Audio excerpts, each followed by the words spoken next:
You're in a good place now. You are listening to Perspectives with Ashley Burgess.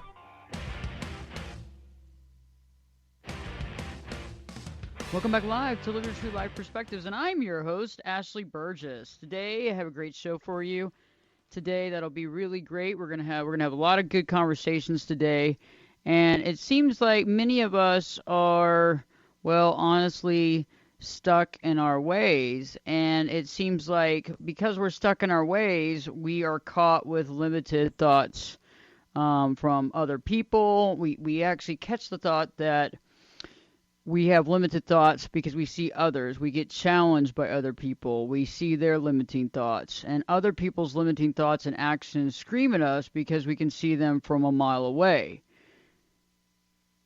Because we seem to be able to feel their problems. We seem to be able to see their issues. But however, when it comes to us, we tend to get blinded. When it comes to us, we tend to not see how we're stuck in our ways. How do we recognize it, though? Because it seems so obvious to us. When other people have limiting thoughts and actions, it seems to scream at us. It's like we see it a mile away. It's like, how do we deal with it? What do we do? And how do we recognize it, though, within ourselves? And how do we begin to make the changes necessary to live our true life? You know, we talk about how others are stuck, our family, friends, parents even. And it's obvious when others are stuck in their ways. It's obvious and irritating. And I find that irritation comes from us being stuck in our ways to a degree as well. There are obvious levels of being stuck in our ways, and some of us stuck more than others. And so I'm asking you the question today, how do you feel like you are stuck? Right? How do we unstuck ourselves? How do we move past this? How do we move on in our life? And I find that in the very beginning, we find that one of the ways that we can be stuck is being stuck in the past. Being stuck in the past. What has happened to us in the past versus what we'd like to happen. What do we want to happen versus what has happened? That's a big question.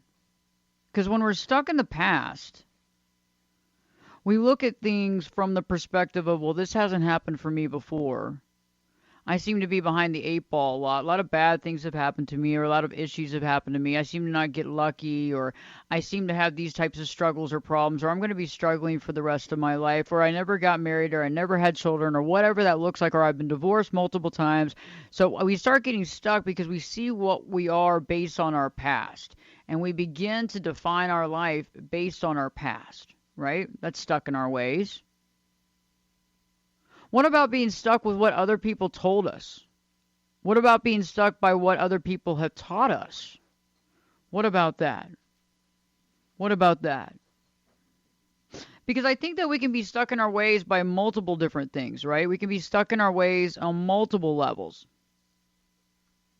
Stuck in our ways based on things from the past. Stuck in our ways based on situations and circumstances. And it's interesting because I find that so interesting. I find it interesting how we can be stuck by how we're taught or what we're taught. I find it interesting how we can be stuck in our ways and stuck in our limiting thoughts because we're stuck in a low self-esteem, a low self-worth. We're stuck in the process of not believing in ourselves. We're stuck in the process of feeling down. We're stuck in the process of being, well, gosh, I just don't know if it's ever going to happen for me. We get stuck into believing. We get stuck into believing things that, well, you know what, we don't need to be believing, but we're stuck there because of that low self-esteem, because of that low self-worth. We're stuck in our ways, and we start doing the same thing over and over and over again. We get stuck in our ways doing the same thing over, and that becomes a problem. What about surrounded by others who tell us how to think? What about being told what we should? What about that? Probably resetting it. What about that? What about groupthink? What about when people tell us what we want to do, or when people tell us who we are, or people tell us what we should think, and we begin to have that limited thought process? What about that? What about being limited by our limited experiences? That's also an option. I find it interesting how when I talk about programming, personal programming, mental programming, we find that a lot of times we believe things about ourselves that just aren't true, but we believe things about ourselves because that's the way that it's always been, because that's what's been told to us, because that's who we are. I find it interesting. I find it very, very interesting. Maybe reset it. I find it very interesting that we might even have limited by our limited experiences. By our limited experiences. So how do we deal with this? How do we unstick ourselves? How do we do that? How do we unstick ourselves? How do we go by doing that? How do we go by processing that? Right? How do we do that? That's always an interesting situation. How do we do that? And I find that the only way to really do that is to be able to analyze the situation as a whole, to be able to analyze how this all began. How do we analyze this from the beginning? How do we begin to see things clearly? How do we begin to understand where we are stuck in our ways? How do we begin to understand where we are stuck in our ways? How do we begin to understand that? How do we begin to understand how we're stuck? How do we recognize it? And I found a way that we can do this. I found a way that we can do this in a way that's very interesting, because I find that, first off, we have to look at where do we feel limited? Where do we feel limited in our life? Where do you feel limited in your life? Where do you feel stuck? Because, when we're stuck in our ways, we have, it's not because we want to be stuck. I don't think that anybody's ever stuck in their ways because they want to be stuck. I don't think anybody's stuck in their ways because they go, you know what, this is a great idea. I'm going to stick myself into these. I'm going to confine myself. I'm going to pigeonhole myself. I'm going to make my life difficult. No, nobody's over there saying that. You're not saying that. I'm not saying that. But it's interesting. I realized the other day I was walking Buddy. Many of you know Buddy the Bull Terrier that I've talked about before, my little boy. He's a sweetheart. And I was walking him the other day, and I was just thinking about some thoughts that I had. And it was first, actually, the pondering began when I started thinking about a limited thought that I ran across with a good friend of mine. And she was talking about something, and it was something small, but it was very limited. And I remember I kind of went, huh. And then I said, that's interesting. I was like, that was a limited thought process based on her upbringing, based on what she's accustomed to, based on her, her life. And then I realized, okay, Ashley, wake up. This is not about her. This is about me. And I realized that me catching a limited thought process by her is me recognizing the fact that I possess that as well. And I was like, wow. And that's kind of how my epiphanies happen, is that you see something in somebody else, and we can sit there and judge it all we want, but we actually step back from the judgment and we say, you know what, I'm actually not going to judge that, because it's not about my judgment. It's actually about me actually recognizing the fact that I too do the same thing with different things. I too do the same thing about different things, right? So when I catch somebody else's limited behavior, right? Isn't it interesting too how when we, and this is a tendency that I think many of us can connect with, is that when we have gone through trials and tribulations in our life, I've chosen poorly in the past. I think we all have, right? We've all learned the hard way. We've all done it. It's painful. But then we see other people walking through the same way, right? We see other people walking the same path, and it can be a struggle to watch. But when I found, and it can be painful to watch too, because we realize what we went through. We can watch what they're going through, and we know that they're not going to probably, unless they're working with someone or hire someone to work with, they're not going to listen to friends, tell them. Everybody's got to learn the hard way, unless you're willing to take that next level. But when we're stuck in our ways, and when we see other people who are stuck in their ways, it's a very interesting dynamic, because it allows us to actually shine some light on ourselves. And I've realized that I still have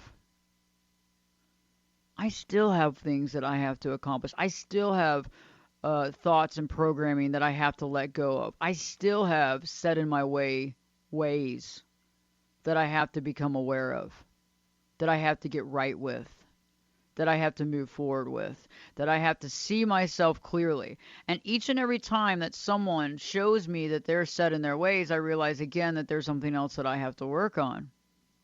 And I don't know if we ever end the work that we do, and I don't think we're supposed to. I think this is an ongoing process. It's like going to school. It's like this lifetime that we're in is a school. It's like going to school every day.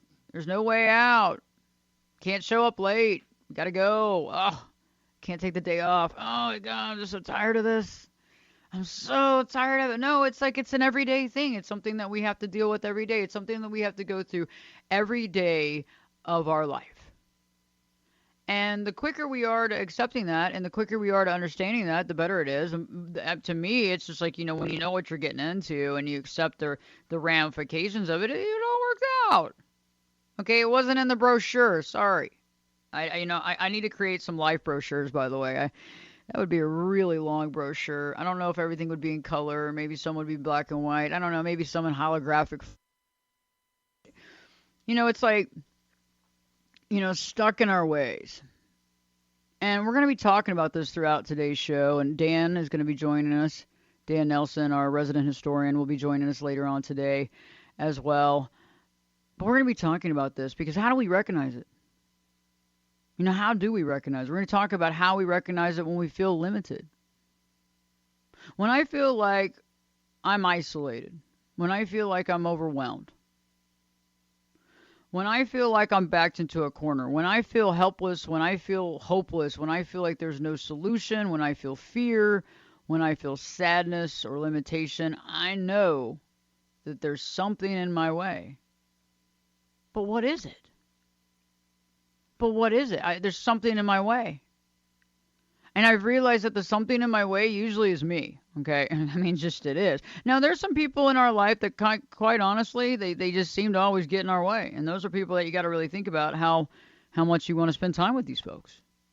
You got to think about, is this benefiting? Are you learning something from it? Is this a learning tool? Is this something? Because a lot of times when something like that's happening, it's something for us to learn. Now, do we have to keep doing it? It's up to you.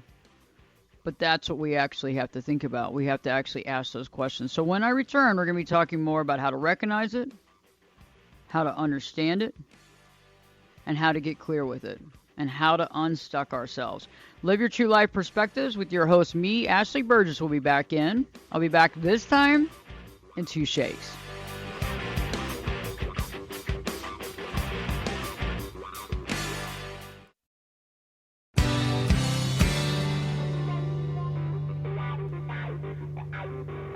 Get in here. You're listening to Perspectives with Ashley Burgess. Welcome back live to Live Your True Life Perspectives, and I'm your host, Ashley Burgess. Today I'm talking about the idea of being stuck in your ways. And isn't it interesting how we catch other people's limited thought processes? It's challenging, right? It's even hard to hear. It even hurts your brain when you hear some people talk about some stuff, right? You go, oh my God, they're stuck in their ways. Oh my gosh. It can scream at you. It can be so irritating, right? But a lot of times when that's happening, I've realized in my own personal life that when I see that, yes, it's an awareness that I'm aware of, but it's also me becoming more aware of my ways of being stuck in my own way, right? And in right before the break, we talked about being stuck from the past, right? A lot of times we can get stuck in that past thought process. We can get stuck in what we're told or what we're taught about ourselves. Because remember, our parents and the people that we live around, they only know as much as they were taught. It's not like they're trying to limit us or be horrible or what have you. But at the same end, some people might be.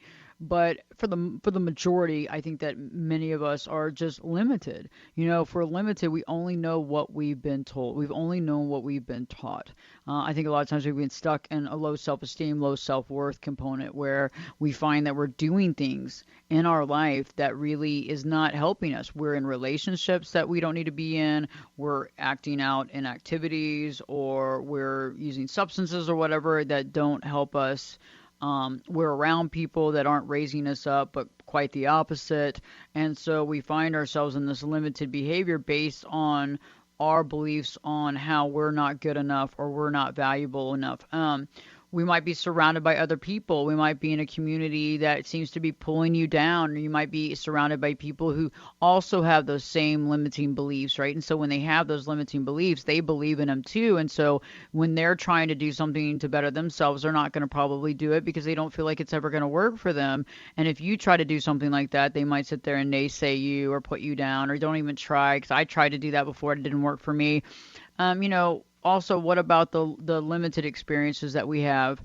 And that's why I find so interesting is that, when, just the idea of traveling. And I know that I haven't been able to travel much, and I know that many of you haven't at all. And I know that probably everybody on this feed that's listening to the show on Facebook or listening to the show on one of the radio stations around the United States that's playing it here on Live Your True Life Perspectives. I know that many of us have not traveled, but have you been around when you have traveled and you've seen how other people live, you've seen how other societies live, you start putting perspective in your life, right? And that's something very small and very simple to do, as much as we possibly can and financially afford, but at the same time, it can really raise our vibrational level to see other things and to see experiences and how other people do it outside of ourselves. And so let's get into this real quick before we get into the break, is how do we recognize it? First off, it's about when you're feeling down or limited, like you feel like your life is limited, or you feel like your life is isolated, or you feel like you're overwhelmed. I know in my life, okay, when I feel like there's no solution, when I feel like there's a fear, when I feel overwhelmed, when I feel extreme limitation, okay, and I think limitation is a really good word here. When I feel extreme limitation, there's something that I'm not connecting with. There's something that I'm believing in that's not true. And it can be hard because if we have been raised in a life of limitation, and we've been raised in an environment where people keep telling us that we are limited in what we can do, we believe that, right? And so sometimes when we have that limitation, we just believe, well, it's just par for the course. This is the way my life's always been. But I feel like when we begin to see our life truly, we begin to actually see it as okay, this limitation has been something that has been in my life. It's been something that I've accepted, not believed in, accepted. Now, do I have to continue to accept this limitation? And it can be challenging because you can see other people doing really well. You can see other people changing their life, and it seems like you keep getting the limitation. Why is that? And that's something that we will talk about here later on in the hour, which I think is very valuable to discuss, right? We're going to talk about that. Dan is going to be joining us, our resident historian, is going to be joining us here in just a few minutes. And then I'm going to give you some tips and some real ways of overcoming this, some real ways of really looking at things, some real ways to really understand where did it begin and how do we eliminate it. Live Your True Life Perspectives with me, your host, Ashley Burgess, will be back in. I'll be back this time in 2 shakes.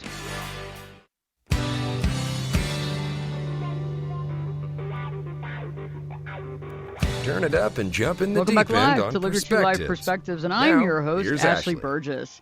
On today's show, I've been talking about being stuck in our ways and how to identify that, how to understand it, because we usually see it from other people, right? We usually see how other people are stuck in their ways, and that's usually the way that we can see, well, we see other people's stuff, but see, judgment is judgment, right? But I found that if we can let go of judgment, and we can see what the real truth behind this is, we begin to understand why we're here. We begin to understand what we're doing. We begin to understand the concept of where we're going. And that's what's so important, is that when we see other people do things, or we hear other people say things that irritate us, it directly relates to understanding a little bit about us. So how do we begin to recognize this? Okay, so I talked about the limiting, the isolating, the overwhelming. Anytime that we feel lesser than, it's something that we need to examine. So I want you to begin to think about, if we take a look at the limiting thoughts or the beliefs that we have, right? We just take a look at it. I ask you, because these are very important things, where did it begin? It's almost like, okay, if you were dealing with a situation and there was something, let's say that there was a rumor or a conversation going around, and you're trying to figure out how to get down to the nitty gritty of how it began, where it started, who started it, and how do you end it. This is the same thing when it comes to a belief, right? So it's like the belief, where did it begin? Where did this thought process go? When did it start? When was the seed planted, right? When was the seed planted? Who planted the seed? Who planted it? Was it society? Was it school? Was it parenting? And then the next question is, how does it benefit you? How does it benefit you? Because that's the question. Because anything that we're holding on to, belief system-wise, has to benefit you. It has to. If it doesn't benefit you, then what are we doing? If it doesn't benefit you, then why? Because if something doesn't benefit you, we've got to start letting it go. Okay. Now, something can benefit you in a painful way, like for example, identifying certain things in our life. We might not be happy about some of the things we identified, doggone it, but you know what? We identified it and we're moving forward. We might not always agree with everything, but you know what? Guess what's cool about it is we can change things. We have the power to change. So how do we get unstuck? How do we get unstuck? Well, first off, it's about changing some of those past situations. Realizing we can't change the past, but we can change the way that we look at the future. We can change the way that we see our reality. We can change who we surround ourselves with. We can change those thought patterns. When we catch our limiting thought patterns, where is this coming from? Where was this derived from? Why did I begin to conceptualize this? Why am I going down the primrose path of this situation? Why aren't I seeing myself in a powerful position? Why? So why is that? Where is this coming from? Because we have to literally dissect our thoughts. Haven't you ever been in a conversation with somebody and the other person's talking about something and you're definitely not seeing eye to eye, right? And you start asking questions like, where did you come up with this? I mean, if you're being positively interested and having a sparring, comfortable, non-nasty debate, how did you derive this? Okay, so that's from, okay, and where did that come from? Okay, so where did you get that idea from? Okay, and see what I'm saying? You basically peel the onion back to try to figure out where even if you think it's a bonehead idea, where this came from. Well, we don't do that in our own mind. We do that with other people. We'll sit there and cross-examine somebody to the ninth degree, right, to try to figure out what's going on in their mind and why would they ever think something that's crazy or so limiting. But what about in our own life? When was the last time that you did that in your own mind? That's the question. That's the question. When do we do it in our own mind? That's what's so powerful. Because when we begin to say, okay, I am feeling really limited right now. I am thinking very limited. Oh my gosh. What do I do now? Where did it come from? Where did it start? Why do I feel that way? Okay. Well, I feel this way because this happened to me last year when I was trying to do something in my life to become more successful and it set me back. Okay, so what does that mean? A lot of times the brain tries to extrapolate. It takes one thought, one situation, and it mixes it with something else, right? And so it can be very black and white. Well, this happened, so that's going to happen. Or this happened, so I'm never going to have this happen. One bad thing happens, we correlate that to something else that happened that we consider BAD, and then we connect the dots with that. But does it really have to be that way? And life is not ever black and white. It's really that stuff in the middle they call gray. Make up whatever color you want. I don't care if you don't like gray, pick something else. But to think about it, it's like that's what it's really about. So why am I believing in my limitation? Okay, so I'm believing in my limitation because I was raised in a dynamic that was told to me that life is challenging, life is tough, life is horrible. I'm going to have to, scrape and scratch to get anything that I can. And I'm going to believe that other people are going to try to take advantage of me. Now, will people try to take advantage of you? Sure. Will there be situations where you feel like you're behind the eight ball? Yes. But is everything that way? It's almost like the other way around. People, oh, it's going to be easy. It's going to be this. It's going to be that. And then it doesn't happen that way. It's like, okay, well, I haven't ever seen life to be completely easy either. But I found that the more friction we have in our life, right? The more friction, there's something going on. I found that the more friction I have in my life, there's something that I'm doing to create friction. It's not just other people giving it to me. It's that there's something in my life that I'm also co-creating that's creating this friction as well. So it's like, what do we have? What are these thoughts about ourselves? Are you thinking about limiting thoughts? Are you feeling as though things aren't working out for you? And how often, when something comes your way, do you automatically see kind of the negative thought process quicker than you see the other side of the coin? How often, when someone's talking to you, do you feel like they're ridiculing you or putting you down or making fun of you? How often do you colorize and narrate what's happening versus actually taking it for face value? I realized that one of the things that I've done in the last, 15 years to really unstuck myself is to eliminate that negative broken record in my head that keeps me stuck, right, in the narration of my life. I'm Ashley, and this has happened to me, and that happened to me, and this happened to me, and this horrible thing happened to me. It's like, haven't you ever had someone walk in and literally give you the play-by-play of every negative thing that happened in their life, and you're like, wow, gosh, that's painful. But that's what they live by. That's their story. It's like I realize that we have to eliminate the story. I realize that the story doesn't define us. I realize that we're not limited by the story. I also realize that we are not held down by our negative broken record. That broken record is all the negative things about us, all the problems, and that's something that I work with clients to do, is to literally, it's hard to find. It's very sneaky. It's almost like, when you go into a restaurant and the music is down just enough that you have to be really paying attention to catch that there is music, and then you have to really pay attention to the fact of what the music is, like what song it is. And everybody's always amazed because I can always hear it, know exactly what song and sing the lyrics, right? That's what I find in people's heads, right? Is that negative broken record about themselves and how bad they are and all the problems with them, but it's really low because it's been running forever, that it's just right there. Hard to find. It's hard to spot because if you don't know what you're looking for, you just won't find it. But once you eliminate that, all of a sudden things change because you're no longer being limited and controlled by your thought processes. You're actually being in the moment. And that's how we get to the moment. That's how we actually make that happen. That's how we move into the moment by moment, play by play. That's how we actually do what we have to do. That's what's so powerful. So right now I want to change gears for a second.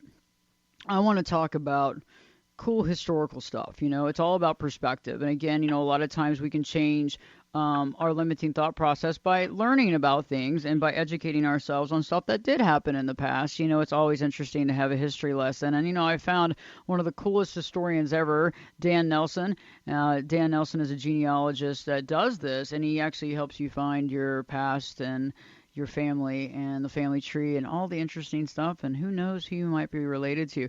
Dan, great to have you back on the show on Live Your True Life Perspectives. How are you doing, sweetheart? Doing good. Really glad to be back. It was a long winter without the radio show to do on Saturdays.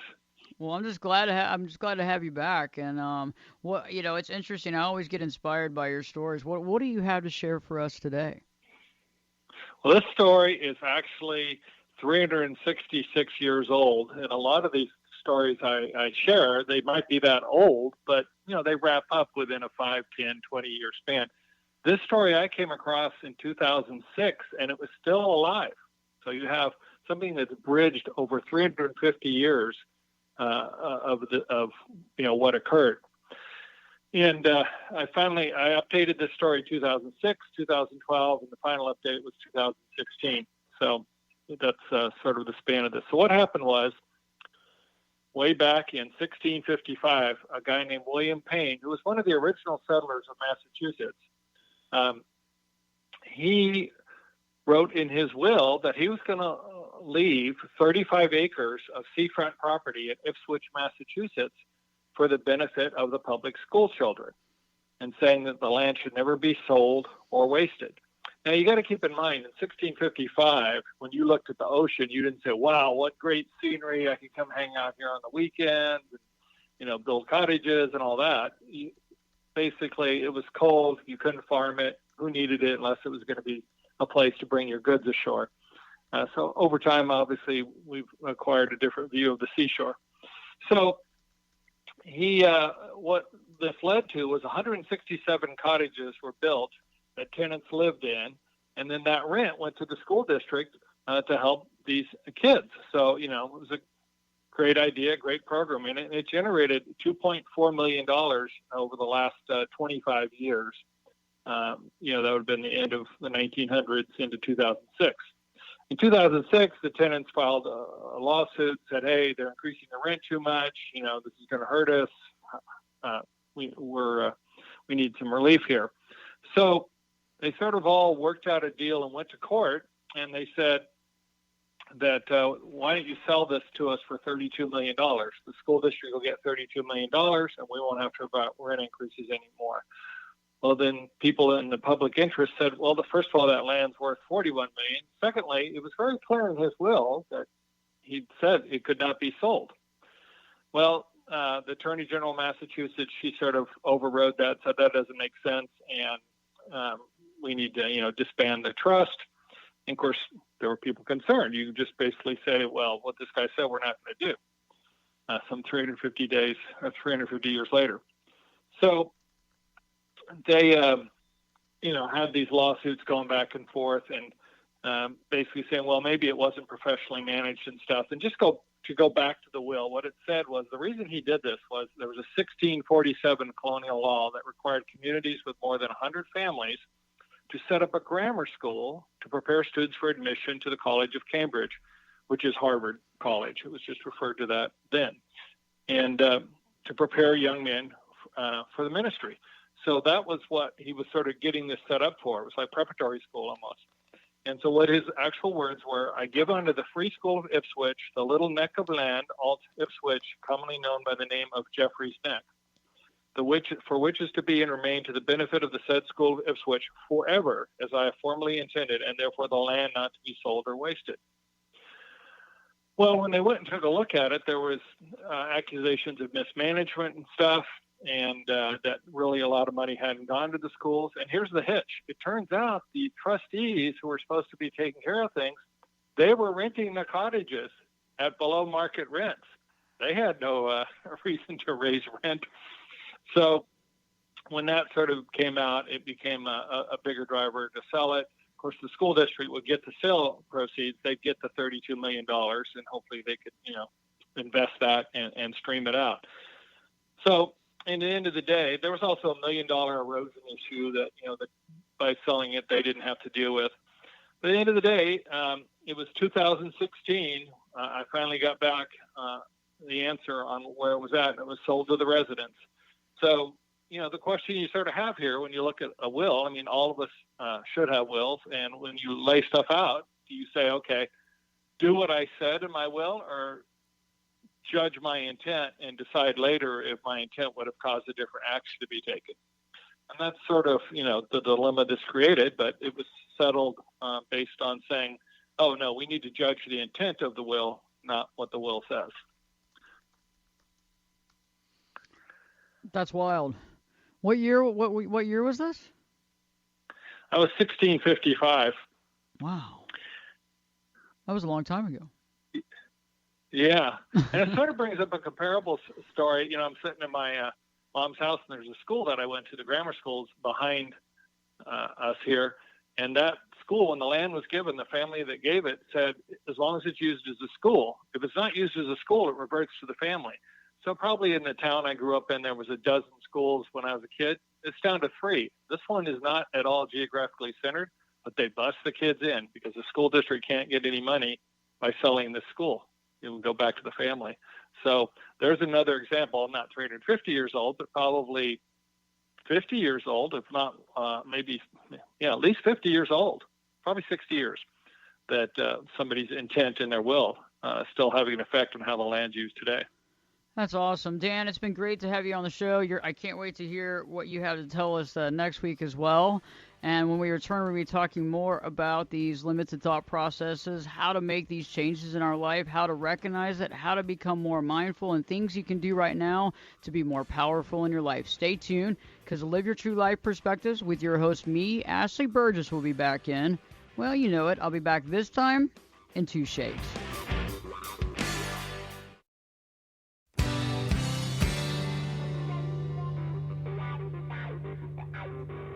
This is Jake Busey, and you're listening to Perspectives with Ashley Burgess. Welcome back live to Live Your True Life Perspectives, and I'm your host, Ashley Burgess. We just heard from Dan Nelson, our resident historian, and, I always find history very fascinating. It's very interesting, and the stuff that he talks about, the history lessons that he talks about, you can't really find. I mean, he does a lot of research to make this a reality. So going back to the concept of us talking about being stuck in our ways and how to recognize it, and right before we were talking about our historical perspective, it was like I was saying, let's take a look at those limiting thoughts or beliefs. Where did they begin? When was the seed planted, right? Who planted it? I mean, it could be about anything. It could be about your ability. It could be about your success. It could be about what can happen in your life. It could be about if you're going to be happy, if you're going to get married. It could be about racism. It could be about anything. I mean, we're taught we have seeds that are planted in our mind, right? Okay. And, the things that we will or will not do, the things that we can and cannot do, the things that we believe about people. And I think that, a lot of this stuff was planted, right? Now, does it benefit us?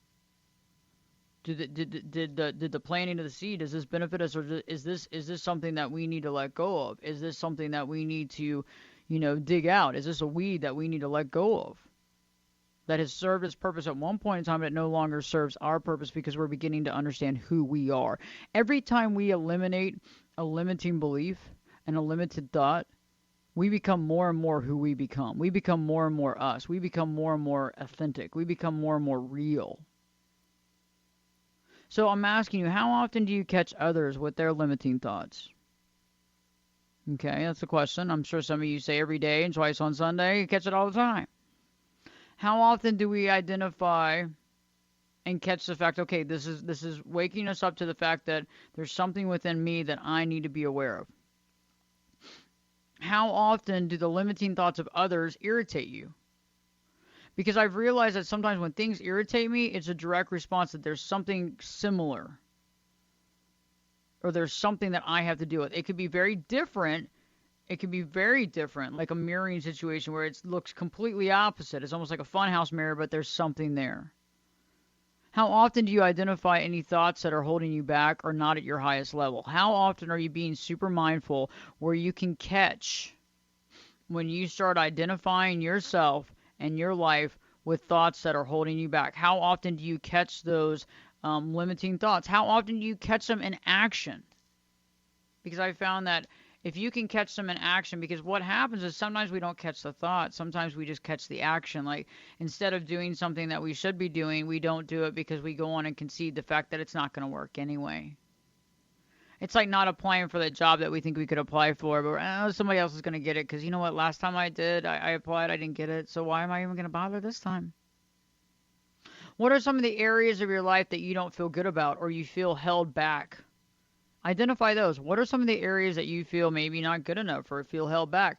And what thoughts do you house around this particular position in your life? Is it romance? Is it love? Is it family? Is it career? Is it spirituality? Is it physicality? Is it your physical life? Is it health? Think about that. And what do we house around that? What are our thoughts and feelings around the situation that's not working for us in our mind?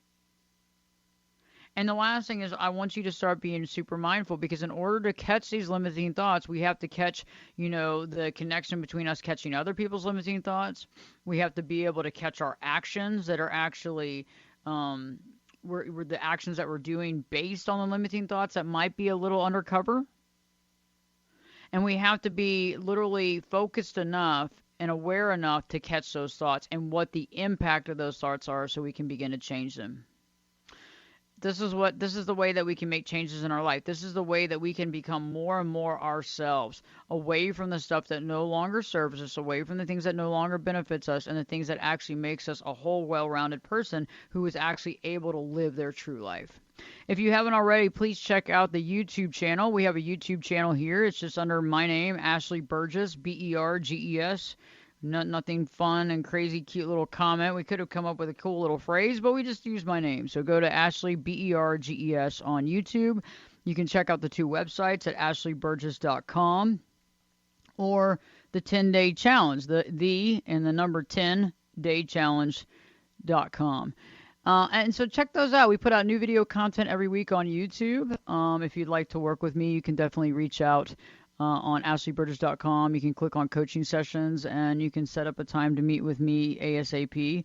You can also send me an email. Go to ashleyburgess.com, click on that contact page, send me an email, and I'll get back to you ASAP. I hope that you've connected with the show, working on that mindfulness, letting go of those limited thought processes, because guess what? You're amazing, you're awesome, and this is just the next step toward it. You got this, by the way. Live your true life perspectives with me, your host, Ashley Burgess. We'll be back in. Well, I'll be back this time. I'll be back this time in 3 shakes.